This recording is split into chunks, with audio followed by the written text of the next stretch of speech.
السلام عليكم ورحمة الله وبركاته. أهلا بكم متابعي قناتي وفي حلقة جديدة من حلقات ممثلين زمان ونجومنا الخالدين. هنتكلم عن الممثل نجيب عبده. نجيب عبده هو ممثل مصري بدأ مشواره الفني في الخمسينات. بدأ بمشاهد صامتة في السينما، ثم بدأ في تأدية أدوار ثانوية أغلبها دور ضابط وموظف، زي فيلم الرجل الثاني في 1959 وفيلم الناصر صلاح الدين في عام 1963. من أهم المسلسلات اللي شارك فيها مسلسل زينب والعرش وأرابيسك. الفنان نجيب عبده له صوت مميز. حبيب الروح سنة 1951 ده كان فيلم، وكان بيعمل دور أحد عمال المسرح.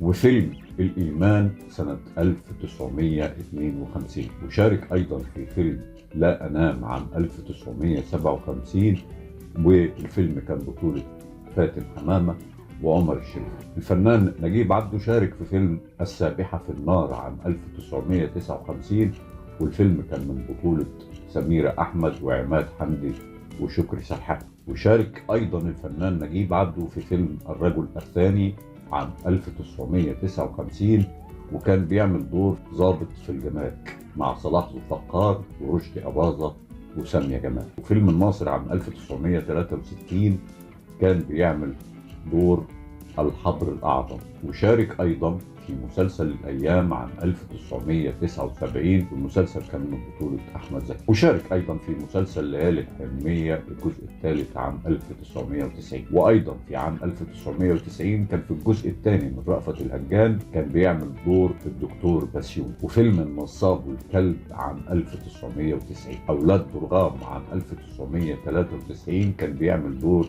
يوسف البحر. وشارك أيضا في مسلسل العائلة عام 1994.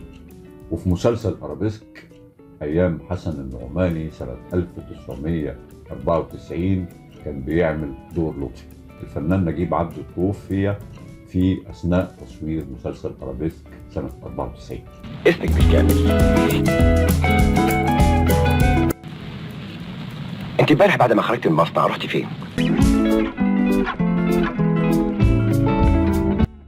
انت بتقولي احنا ليه؟ انا بسألش على الكل. انت بالذات روحتي الساعة كام؟ ياسمينة. نعم. انت عرفتي طبعا ان المصنع اتسرق.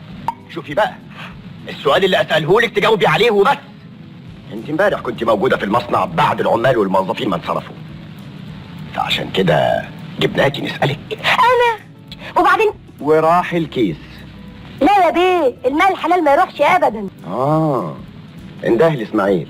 كنا نتحدث عن الفنان نجيب عبده اللي تاريخ ميلاده كان 10 نوفمبر عام 1924، وتاريخ وفاته كان 25 مارس عام 1994، وده كان أثناء تصوير مسلسل أرابيسك.